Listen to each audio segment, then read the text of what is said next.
Okay, the last thing we're going to do for this game, the amount of time that I have to put in it at the very least, is to make a transition between sort of an interest scene, a lobby scene that lets us customize our characters in the worst way possible, and in the worst way possible indeed, and a and the game itself that has some of the customization result there.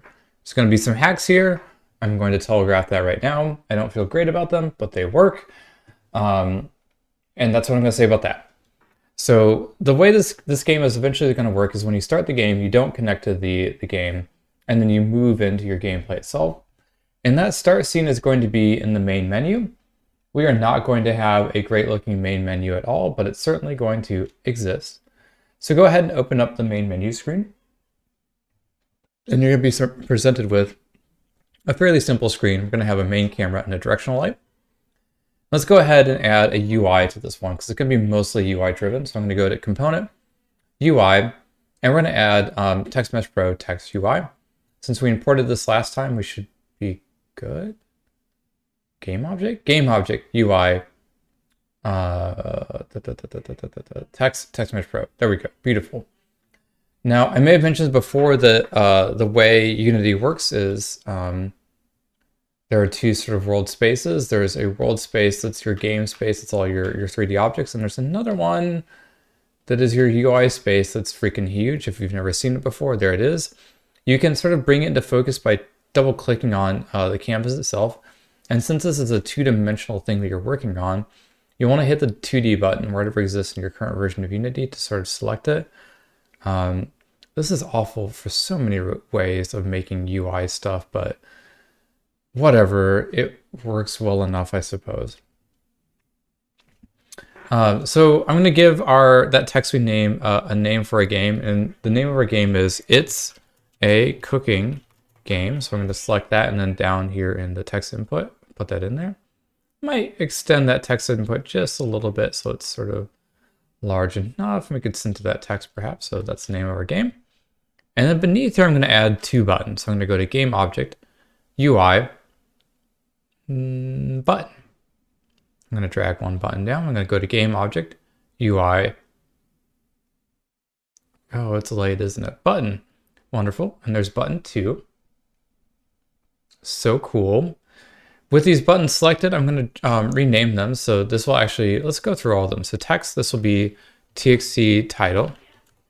And then button will be BTN host, that first one, that top one, make sure it's your top one.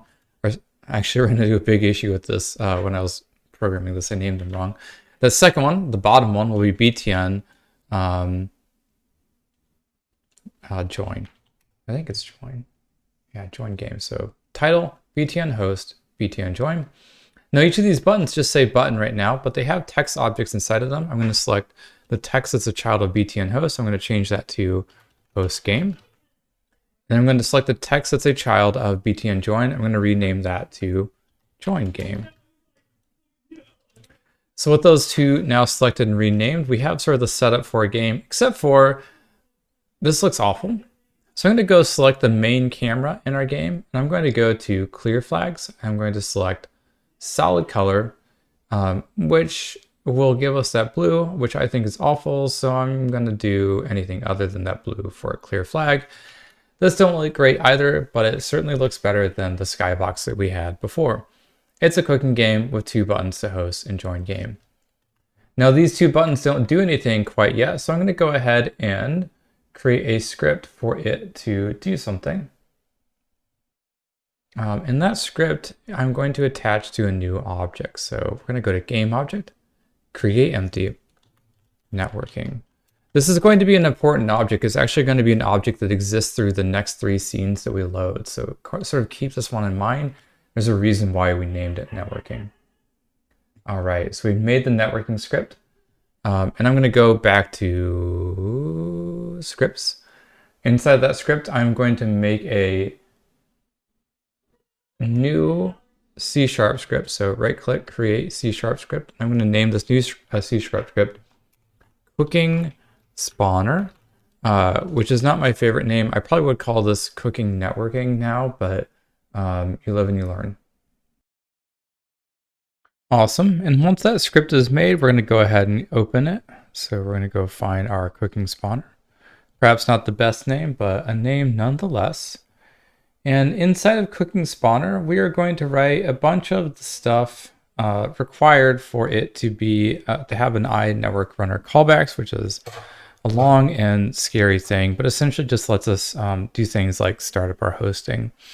I'm not going to have us write all of this, but there are a few little bits we're going to have to write to get to that point. So right after using Unity Engine, we're going to write using Fusion. And then we're going to write using, Fusion would be funny, using fusion.sockets. And then beneath there, we'll write using Unity Engine. Oh, we actually don't need this one, but I'm going to put it in there anyway, just in case. Scene management. Very exciting. Now, cooking spawner is not going to just be a mono behavior, but it's also going to implement something called network runner callbacks. Okay.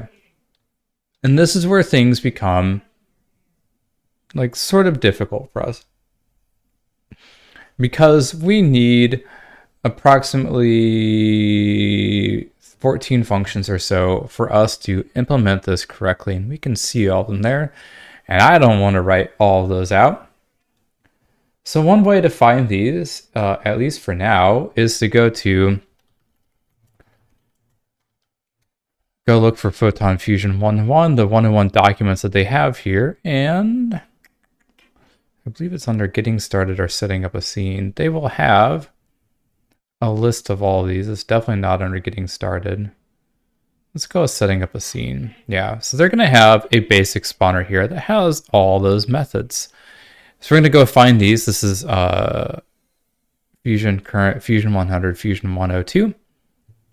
And we're going to copy all those methods because I don't want to code those. I'm going to replace them all on top of here and click save. And it's still mad at me. Oh, yes. So we've got those in there. Now it also says array segment byte. That's because instead of using system.collections, we want to use system now. So up on line 1, replace system.collections with just the word system as our import. And now we have all of these working. Very exciting. Tremendously exciting. Cool. So what we want to do here is we want to add some capabilities here for like launching a game and responding to a game. And we need to know what those scenes are that represent our waiting scene and our game scene. So we're going to get those variables in there first. So right above all those public voids we put in there, I'm going to put in a public string game scene name. And then beneath there, I'm going to put in a public string lobby scene name.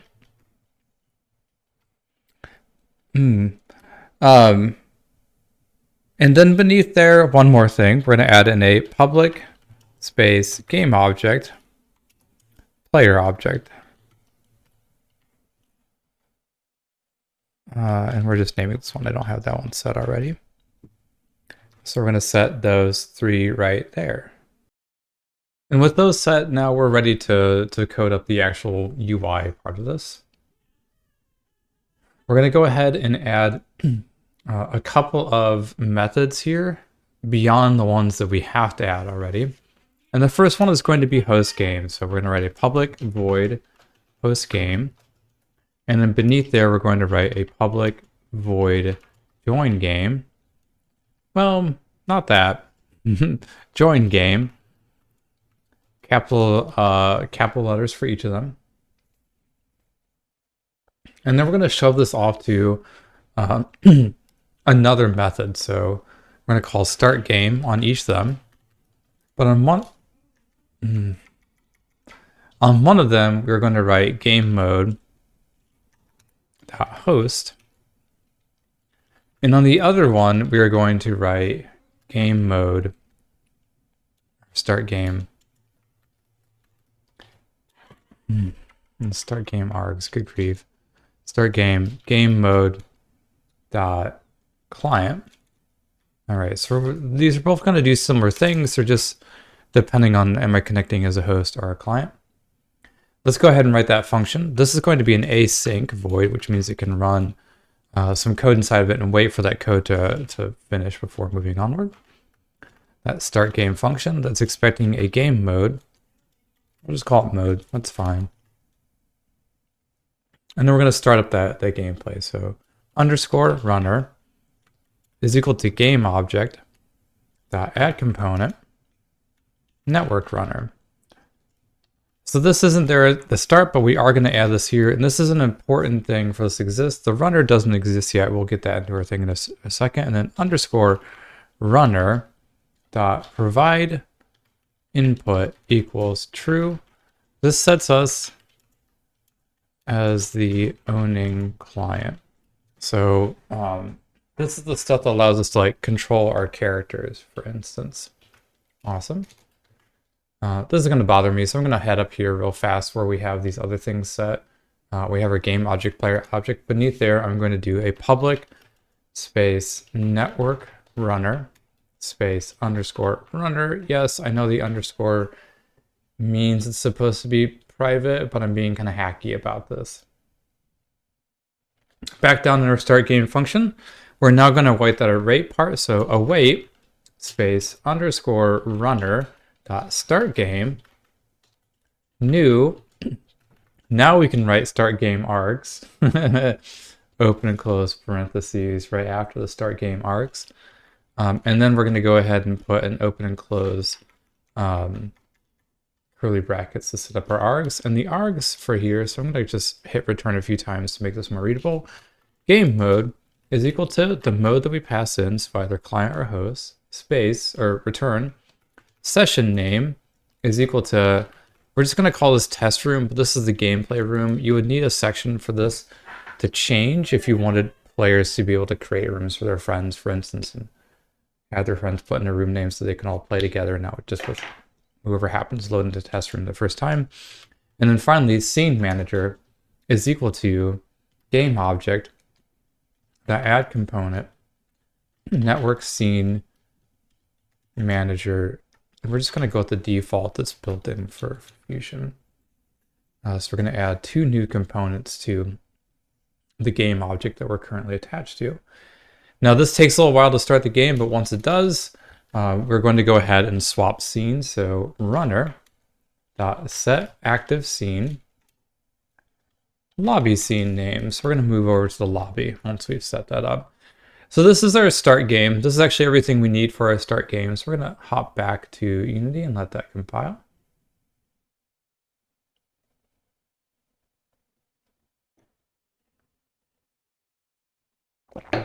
Once it compiles, we're going to go to networking. We're going to attach that scene that we just made, which was cooking spawner, to the networking object. And we're also going to, because I'm weird like this, I don't actually believe we need this, but I'm going to add a network object to it too, just in case. Awesome. And it's expecting, for it to work, it needs to know about the game scene name and the lobby scene name, which we do know. They're inside of scenes, and the game scene name is called game scene, and the lobby scene is called lobby scene. Very exciting. So let's put those in there as these. So game scene name will be game scene, and lobby scene will be lobby scene. Once we have those set up, that still isn't actually going to work, because to be able to load scenes, we need our scenes to be inside of our build. So we're going to go to File, Build Settings. You can see right now we only have game scene. I'm going to drag main menu in there as well. I'm going to drag lobby scene in there. Now, the first scene in your build is the most important because that's the first scene that loads in your game, and we want that to be the menu. So I'm going to drag it until it appears above all the others. It doesn't really matter how it appears otherwise, but the workflow for us will be main menu to lobby scene to game scene. So it kind of makes sense to put them in that order as well. We're going to go ahead and close that then. And now this should work to a degree. Once I click host game, it does nothing. Very exciting. What did we do wrong? Oh, yes. Well, we need to set the next piece. So it should work to a degree, but we do need to set the button presses. Let's go find the button for host game. So let's go find BTN host. Enter canvas, drop down to canvas. We're going to scroll down to the on click here where it says list is empty. We're going to click the plus button. And then we're going to drag networking onto where it says none, game object. And then once we select there, we're going to go down to cooking spawner, host game as the method we're going to invoke. We're going to do that whole process again for the join. So let's we'll sort of see how it's done a second time. We're going to select join, BTN join. We're going to scroll down on BTN join until we find the on click. We're going to click the plus button. We're going to drag networking onto where it says none object. And next to that, where it says no function, we're going to select cooking spawner. And this time we will say join game. And wow, I misspelled join game. Real good, didn't I? Oh, no, I didn't. It just looks weird there. Oh, that's not this code. Yeah, let's fix up that join game. And then I'm going to come back here, which means that this is going to break because there's no join game. So we'll let that recompile. We'll let this break. It says it's missing, so we're going to go to cooking spawner, join game. Beautiful. Now that should invoke that function on that script. So let's go ahead and give it a run.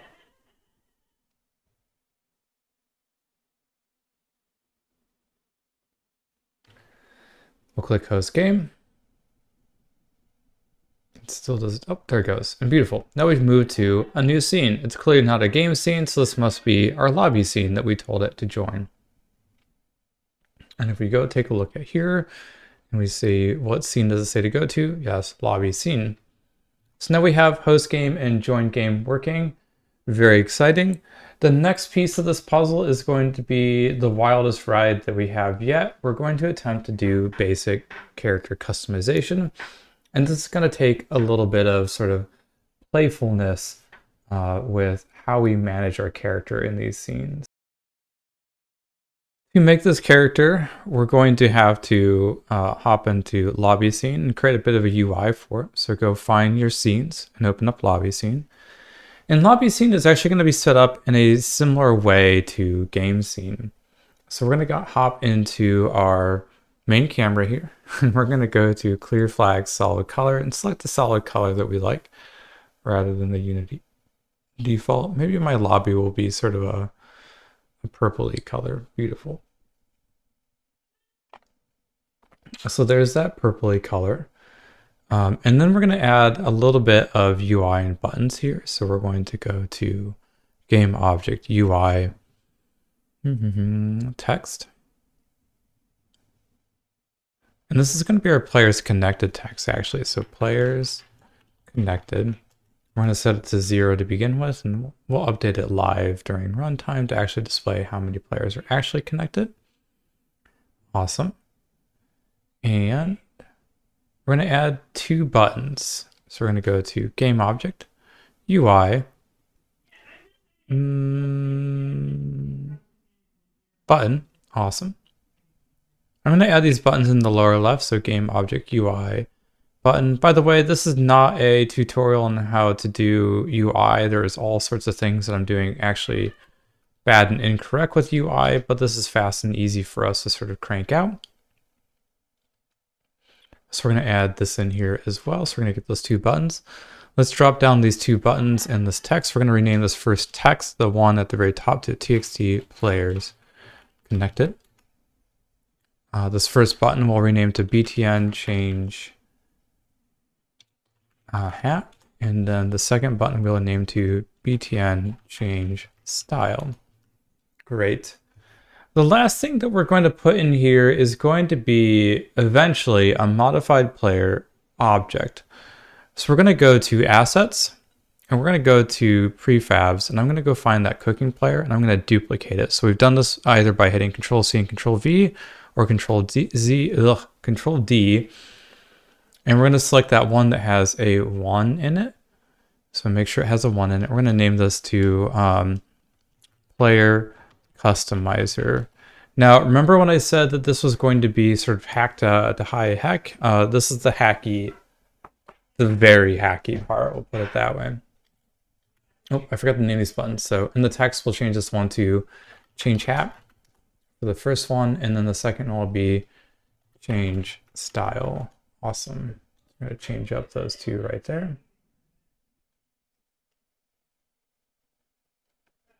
So we've got change hat, we've got change style, and then the last thing we're going to drag in here will not be a child of the canvas, but it's going to be that player customizer. So we'll just drag it in here. And this is going to be weird. So we're in our scene space here, which is in our super high space. If I double click on here, this is our game space. But I'm going to go back to my canvas. And this is actually what my game looks like. So even though this is what I'm seeing when I'm editing, this is what the player will see when they play. So I'm going to go select my player here.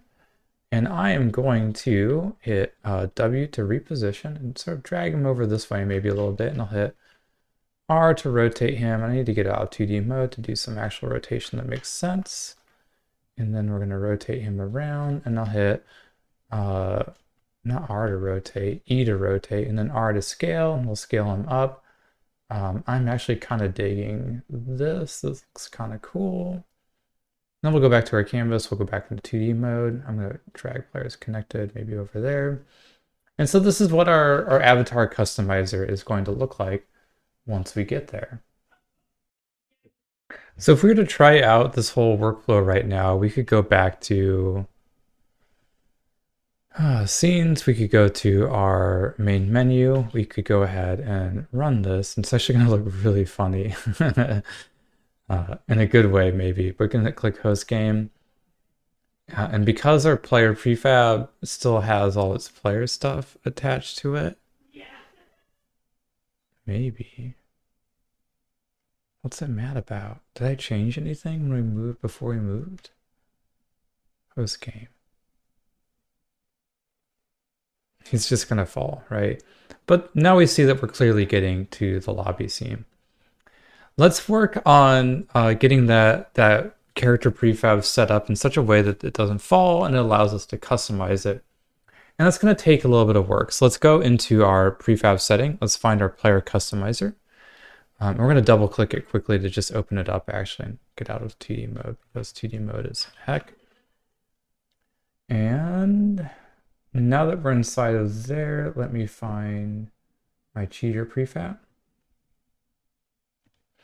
So we are going to, with this character selected, do all sorts of awful things to it. First off, we're going to remove its network component. So we're going to right click on those three dots. We're going to say remove component.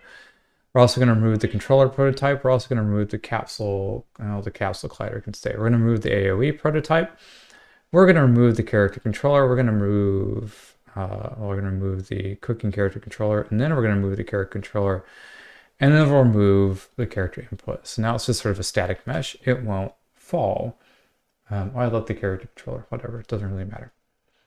Now that we've done that, the next thing we're going to do is we're going to hop into scripts and we are going to make a new script called local character customizer. So scripts, right click, create C# script, local character customizer. And once we've done that, we will let it compile, and then we will open it up, and we'll be very excited about the fact that it's been opened up. And this is the script that's going to let us swap between the different hats and maps and stuff that we want. So hacky, but it's going to work. To begin with, we are going to make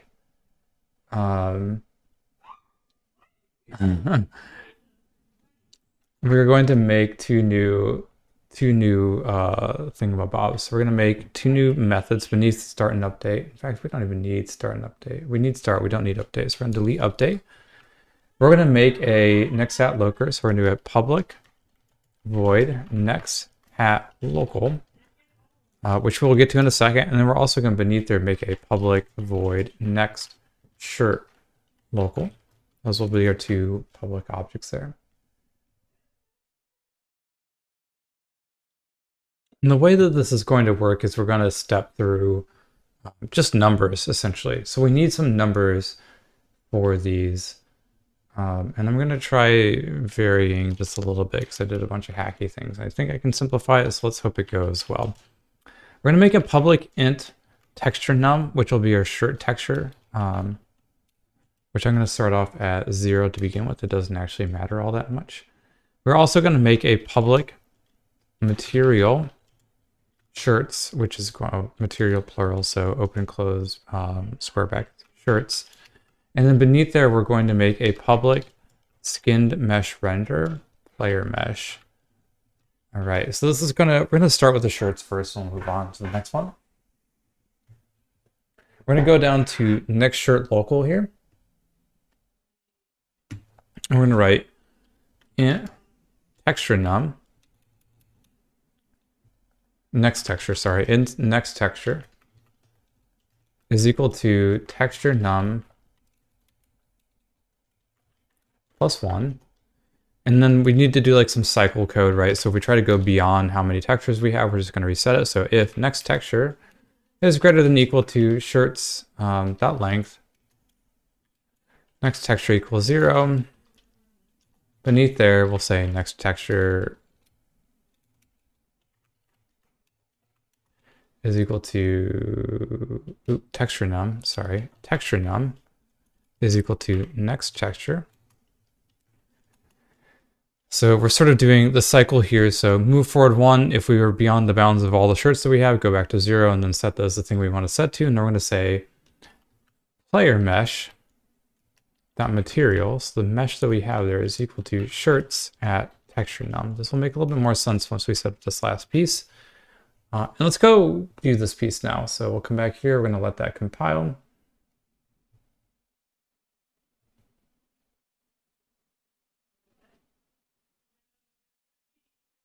Awesome.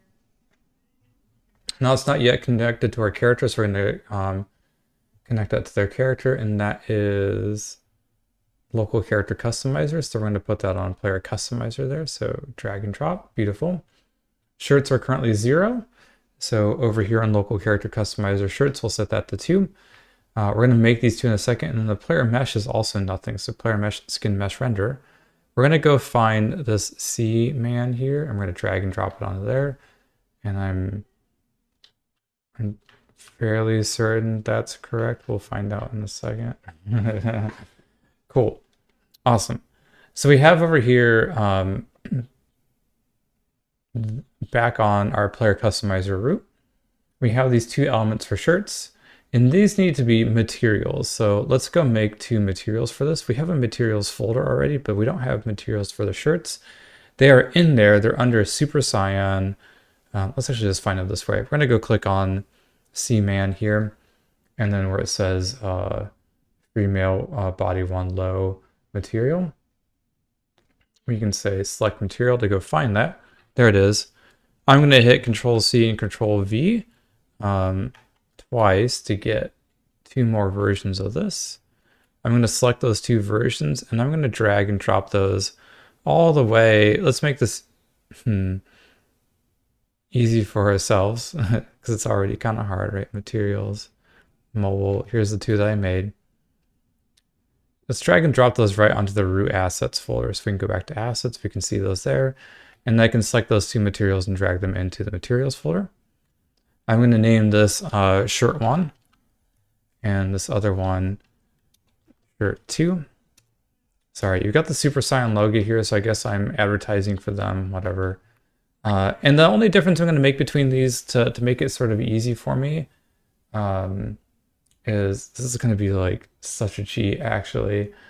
And it's not going to be quite as mobile friendly. I'm going to select shirt 2. I'm going to go up to where it says shader vertex lit only. And I'm going to go to standard. And the reason why I'm going to go to standard is because now I can click on that big color box next to Obedo and change it to any other color. And you can see now that I've got sort of a yellowy shirt. It's kind of shiny too because it's not the standard mobile thing. I think if we crank down that smoothness, he looks flat again too. So I've got a white shirt and I've got sort of a yellow-eyes texture as well. Awesome. So now that I have shirt 1 and shirt 2, I'm going to go to player customizer and I'm going to drag in these 2 materials. This, by the way, is incredibly hacky. I just don't want to write the correct solution to it. It's going to take us long enough to get through this as it is. Awesome. So now we have these two shirts set and we have this way of swapping through those shirts. Let's go ahead and give it a try.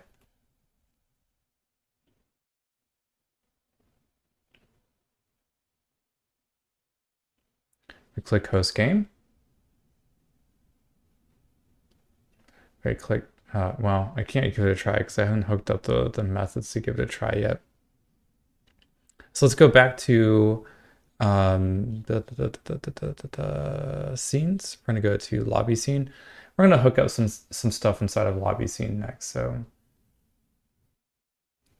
we're gonna go to lobby scene.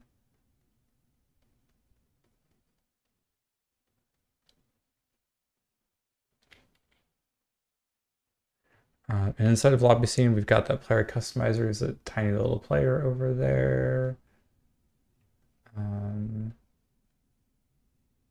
Perfect. To make this work, we're going to need yet another script. So we're going to go to our scripts folder. We're going to right click inside the scripts folder and we're going to make a C# script called lobby script. Or maybe just lobby. Both are fine.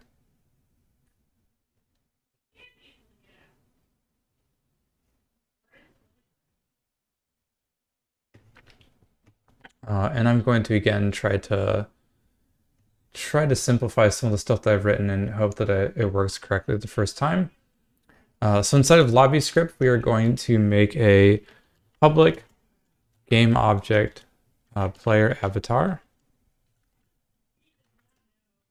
So we've got public game object player avatar. Oh, and we actually have a second thing. So we're going to have a public space tmp underscore text txd connected. To be able to use TMP text, we're going to have to import TextMesh Pro. So up here at the very top, I'm going to say using TM Pro. So we've got the import. We're not going to get to that quite yet, but we may as well get it in right now.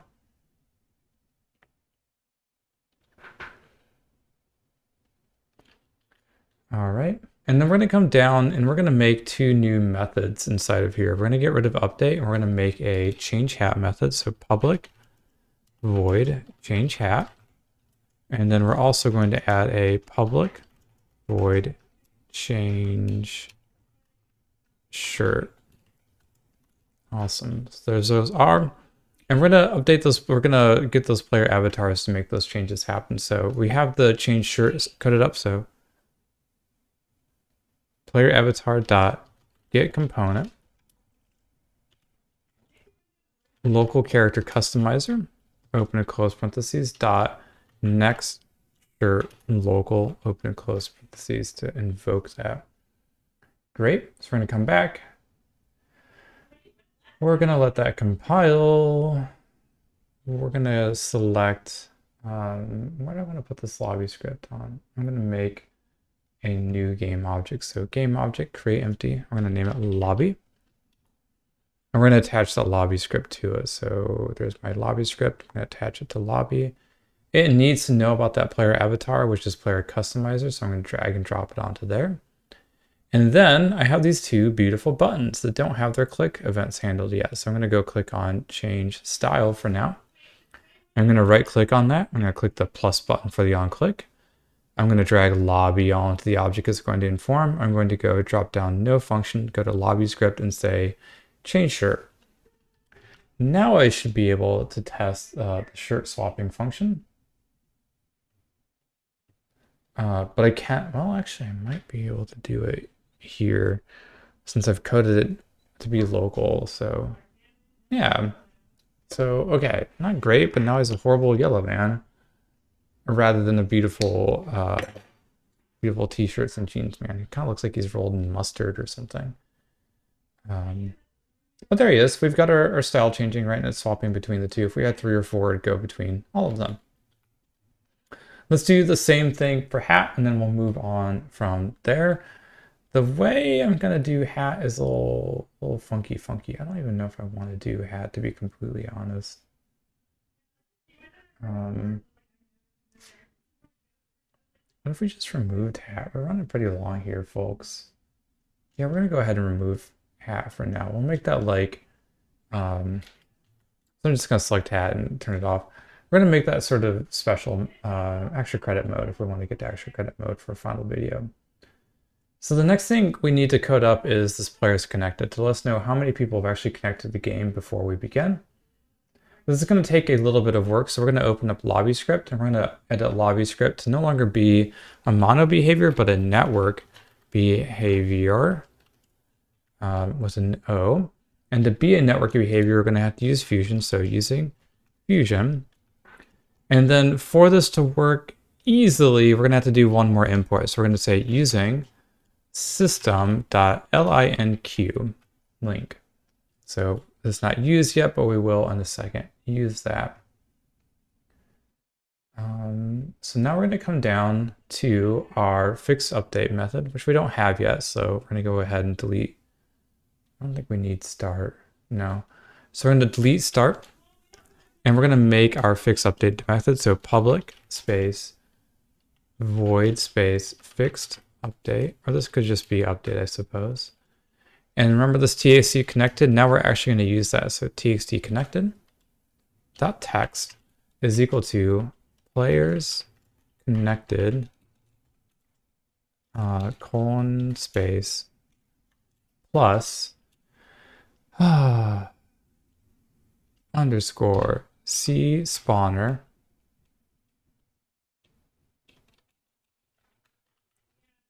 dot underscore runner dot, actually might just be able to do runner dot active players dot count dot to string. All right, so we're going to go to our runner. We're going to get the active players in there, and then we're going to do a to string. Now this will cease to run locally. So if we were to try to run here, it would get very mad at us. So let's go back to our menu system now and see if that works. So we're going to go to scenes. We're going to go ahead and open up main menu. We're going to click play. I'm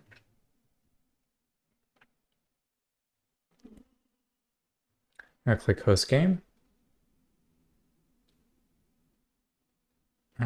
And that's absolutely awful. Great.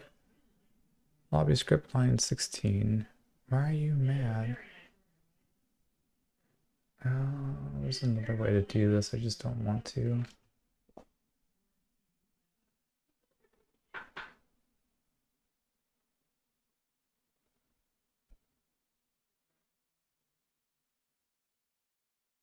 Okay. Well, we'll do it that way then. Cool. Well, that did not work the way I wanted it to, so we're going to have to do it sort of the longer way. We're going to make a private cooking spawner. The name is underscore C spawner, which is sort of fun to say. And then right before fixed update, we're going to make a new method. So public space override space void space spawn. So when we get created, what we're going to do is set this underscore C spawner equal to game object dot find with a capital F. Oh, sorry, dot find object singular of type cooking spawner. Open and close parentheses. Awesome. So we're going to find a C spawner. And then down here, we're going to replace the runner with underscore C spawner dot underscore runner. I told you this is where we got kind of hacky. Dot active players dot to count. It should work now. Let's find out. If it doesn't work, I'm just going to sort of plow on and hope that it figures itself out in the far or short future. Host game.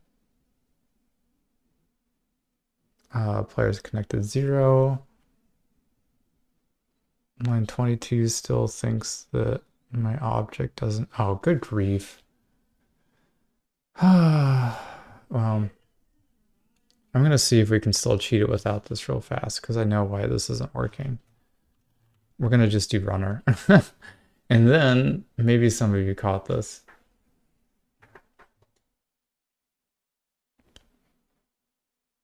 First, we have to let it compile. We're going to go back to the lobby scene. We're going to go to the lobby, and TMP text isn't set yet. So we need to drop down canvas. We need to find that text for the TXT connected, and that's TXT player connected. Now we can go to main menu. We want to save that scene. We can play through main menu. And now there should be an object set where there was an object set before us. We're going to click host game. Good chunk, players connected, beautiful one. We can swap our style. Wonderful. Awesome. So now we need to code in the last pieces of the puzzle. We need a button to start the game. So we're going to go ahead and open up lobby scene. And I'm going to go select canvas. I'm going to double click on canvas. So I'm in the canvas view. I'm going to go to game object UI button, and we'll call this start game. I'll put it maybe down here. So this will be btn start game. Drop down that, select the text, rename that text to start game. Awesome, wonderful. It's not hooked up on anything yet, but it looks like it's there at the very least. So now we have that button there. And we sort of have a problem because this character here that we have in our lobby is not a networked character. It's not something that has that data for the rest of it. So we need some way to store that data so that it can customize our network character when it gets created. We're going to use something called player prefs, which stores data to the user's computer, which is actually kind of nice because it lets it remember this stuff too if it comes back. So we're going to go back to our local character customizer. And for our next shirt local, we're going to add a new line beneath there, which is player prefs dot set int shirt comma texture num. So every single time we update what shirt we're displaying, we're also setting this so that it stores it onto the hard drive. So if I close and reopen the game, I will still have this number accessible for us, in fact. It's really nice that way, actually. Awesome. Beneath or above next shirt local, I'm going to make another function. So I'm going to make a public void set shirt texture. And this is going to take in an int shirt index. And we've got 2 lines of code in here. It's actually just variations on these 2 here. So I'm going to copy them and paste them in. Oh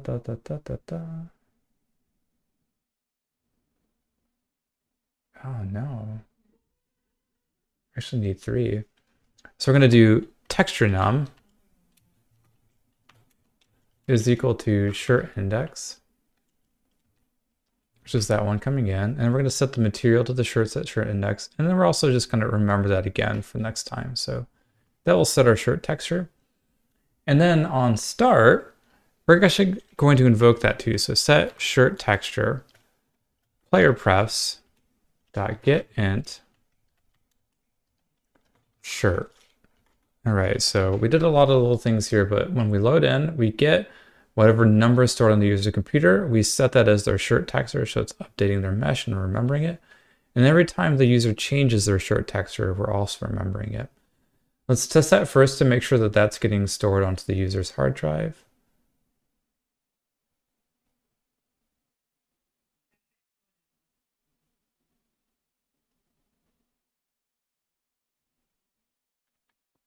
And to test that, we're going to have to come in through the main menu.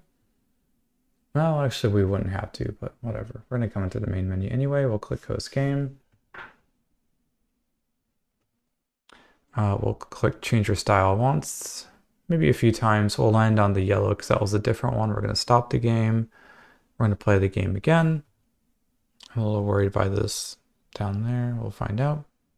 Host game. Let's hope it works. And we load in. We've got yellow. So we started on the one we get. Let's swap style a few more times. We'll land on yellow again. We'll stop. Great. So now we have this thing that actually sort of exists between scene calls, which is exactly what we need because now we're going to go into our character controller. Oh, right. We're actually going to go into our scripts here, and we're going to make one more script. This again is another the sort of hacky components of this here. But we're going to make, I think I just call it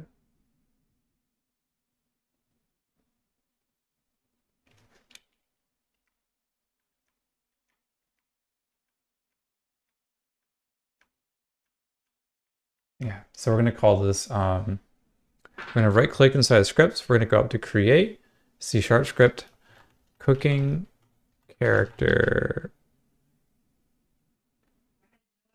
customizer. Awesome.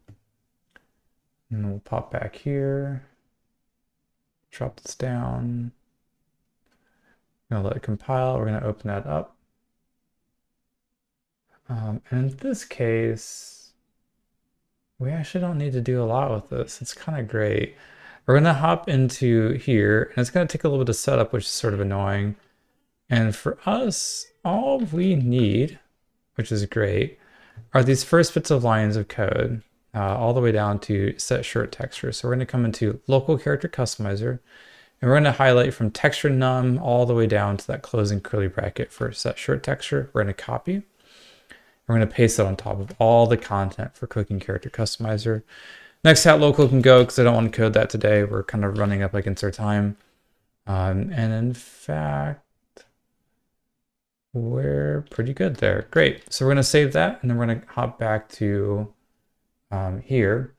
Now the beauty of this is if we're to look at the script while it's compiling, we already know this works. We know this works because we saw it locally that it's setting the shirt texture for this character.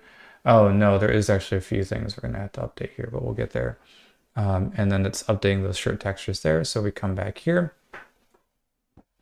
We're gonna go to our prefabs. We're gonna find our actual cooking player, the one that's controlled inside the game.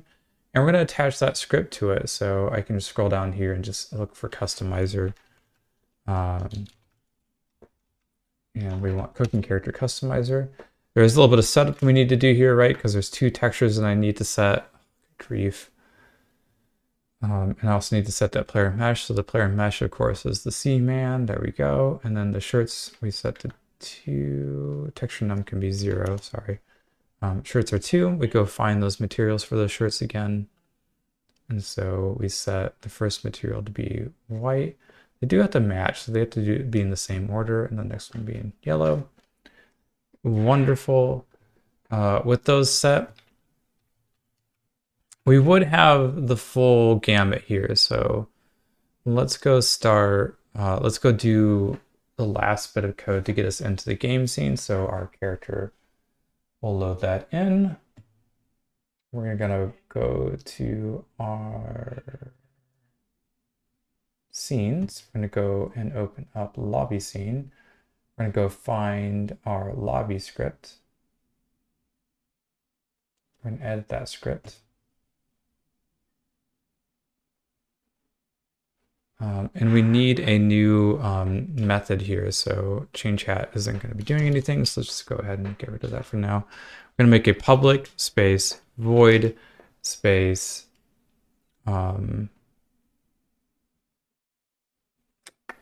start game. Close parentheses. And I need to see something real fast.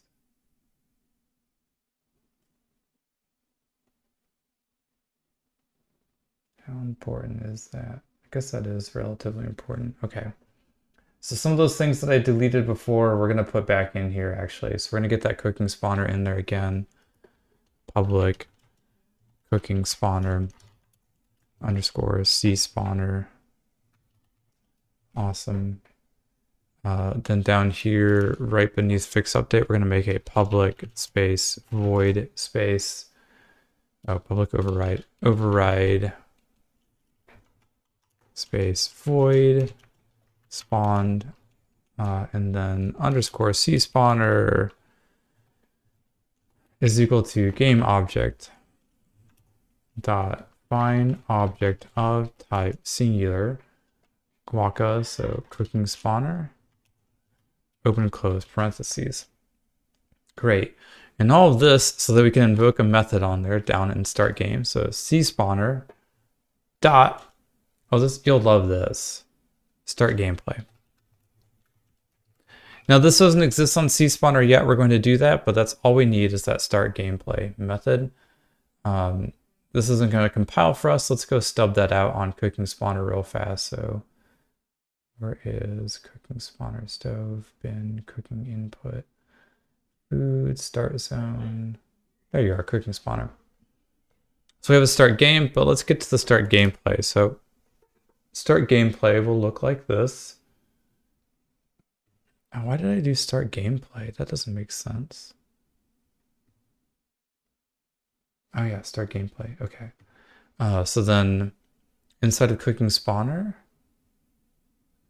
we've got start game, we've got this, and then right beneath start game, we're going to make a public space void space start gameplay. Awesome. So this is inside a cooking spawner right beneath the start game method. And inside of start gameplay, we're going to write underscore runner dot set active scene open parentheses game scene name. All right, so this is that game scene name that we set on our cooking spawner to start with. Now all of that sort of is set up so we can come back and let this compile.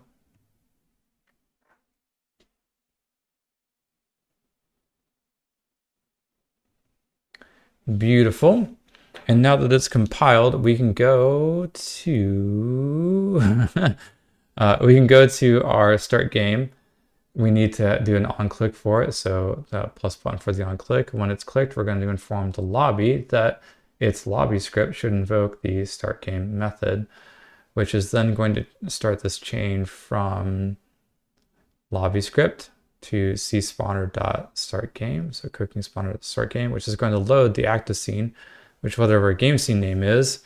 And we know what our game scene is because if we go back to main menu and click on networking, our game scene name is game scene, which is the name of the scene there. Whew, that's roundabout. Okay. So now if we remember back to when we did this, we went to our character and we put that customizer script on it. So if I change my style a few times and I click start, and now we need to do one more thing to get our character spawning correctly in the scene. I knew this part was going to be a pain in the ass. All right. So because we're automatically connected to the scene, we don't have that spawner working for us in the game scene anymore. We're going to have to go to the game scene. Scenes.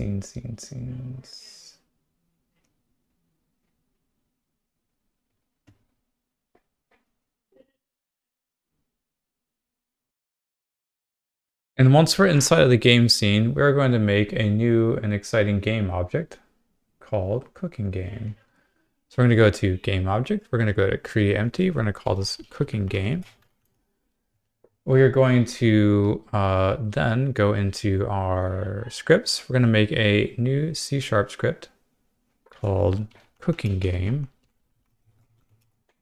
And we're going to let that compile so that we can edit it.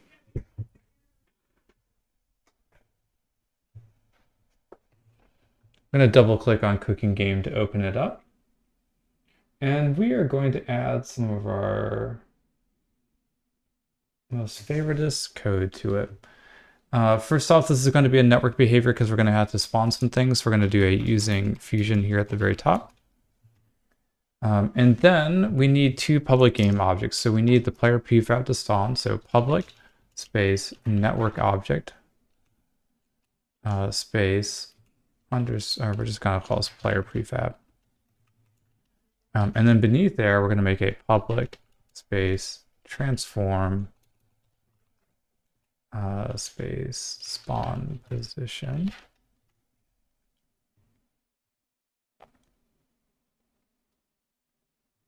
Awesome.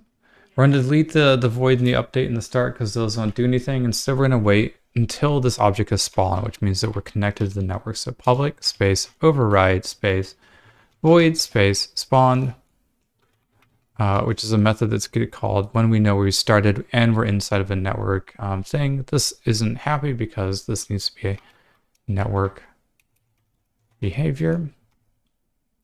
Wonderful. And then what we're going to do is spawn every single player. Well, I really hope this is the right script. For each player in runner.activePlayers. So we're going to go through every single active player. Network object. Player object is equal to runner.spawn underscore player prefab spawn position dot position. Oh, it's not underscore player prefab. It's just prefab in this version because I got rid of the underscore. So just player prefab spawn position dot position slash quaternion dot identity comma player. And that's the player who gets to own this particular object because we're running through each of them. We're going to say runner dot set player object player comma player object. So we're saying this is the player who owns it. Player 1 owns player 1's object, player 2 always there. And then runner dot set player always interested player comma player object comma true. So they always want to, wow, always interested. So they always want to know about those things. So this is going to do our spawning for us. We're going to save that. Come back and let that compile.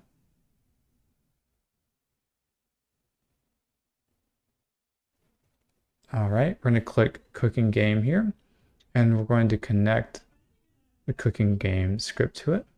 It needs a network object for it to run. We need to save so it gets rid of that particular error.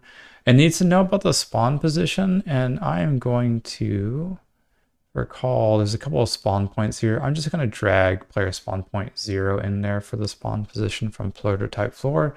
And it needs to know about the player prefab. So we're going to go find that prefab. And here, there is my cooking player. So if I select cooking game, I can drag the cooking player, make sure it's not the customizer in there. And boy, I'm gonna cross my fingers and hope this works because this one was the one that was giving me a lot of grief before. And might still be giving me grief now. We'll find out. So there's my customizer, start game. There's my character. He don't want to move. And that makes me worried. But at least he spawns. I'm happy at least figure out my character spawning with his right colors. So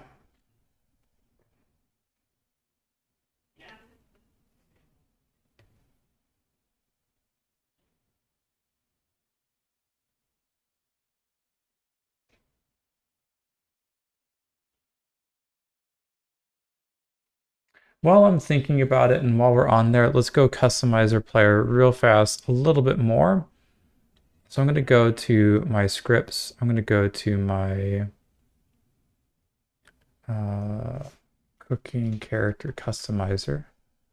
It's the one that doesn't have the word local in it. And this one's actually going to take a little bit more effort to make him work correctly. Get out there, Fallout. Because while this works locally, the updates that I'm making to my shirt collar are not being updated for everybody else. And so we're going to have to make some of these things network. So we're going to come up here to say using Fusion. We're going to adjust this to be a network behavior. And then we're going to update my shirts to make the texture num still be a public int, but to make it a public int texture num with a getter and setter. So we're going to add get comma set beneath there.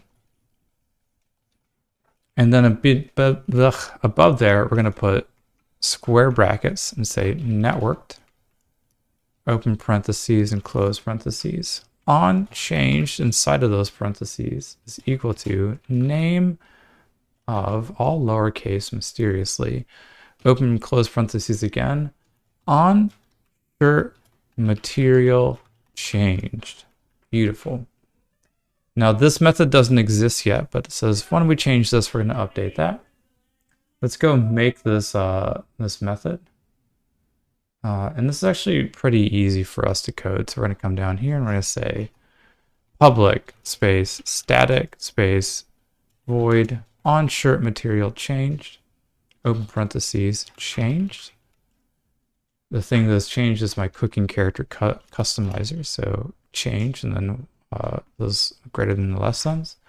Cooking character customizer, and we're just going to name the object that was changed. Great.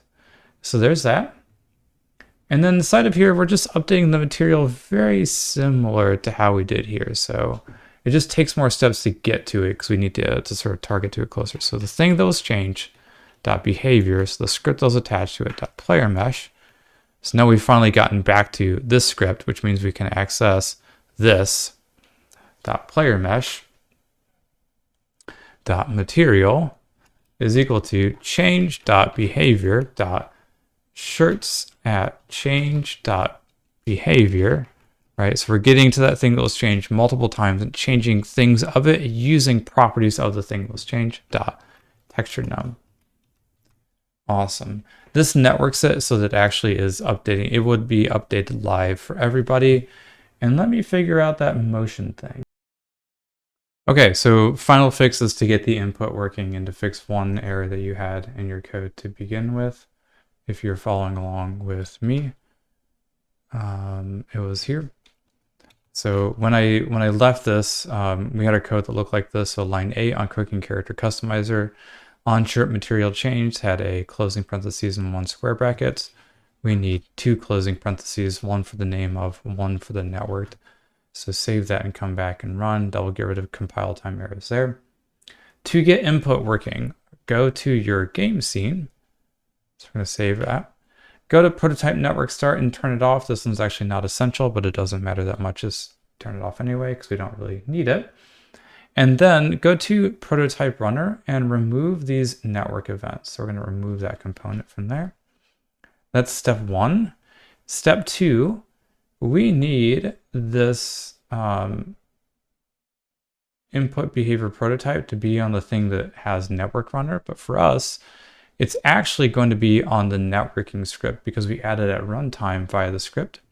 So go to our main menu, select networking, select add component and type in input and find input behavior prototype to attach it to the networking component at the very start. Now, if you click play and you click host game and you click start game, you can move around. It's lovely. And we can try, I'm kind of scared to do this. We can try to build and run. I haven't done a build and run with this one yet, so make me make a build. So new folder build. This will take a little while for it to compile, so I'm going to select folder. We're going to pause while this builds. I forgot I didn't set it to windowed, so it's full screen. This will be sort of fun. I'm going to run this over on my other screen as well. Thank goodness for 2 screens, huh? I'm going to click host game on the other one. Oh, I'm worried because I haven't actually done the build and run this whole time. I'm going to click join game on this one.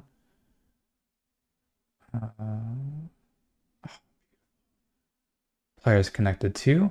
They each can see and change their own style. I'm also absolutely terrified of this next step. This one's my host, so I'm going to click start game here. Oh, that one character got jettisoned. But we can see actually we've got here 2 characters, one of which actually runs around. He is the right. Is he the right color? He's not the right color on each side, so that's sort of troubling. We'll figure out the jettison issue some other time. But it is actually the right character because I can't control this character on the screen. I can here. But that's the start of our cooking game, and we'll even see over here, right? Like same thing, beautiful. Add it over here. We can see it cooking on both screens. I'm a little bit annoyed because, whoa, it's kind of laggy. That's kind of fun. Let's update that. Oh, because it's physics, we'd actually need to spawn them in different locations. But we've got two characters and they're all sort of running about and doing things. And that's going to sort of be our foundation for our cooking game.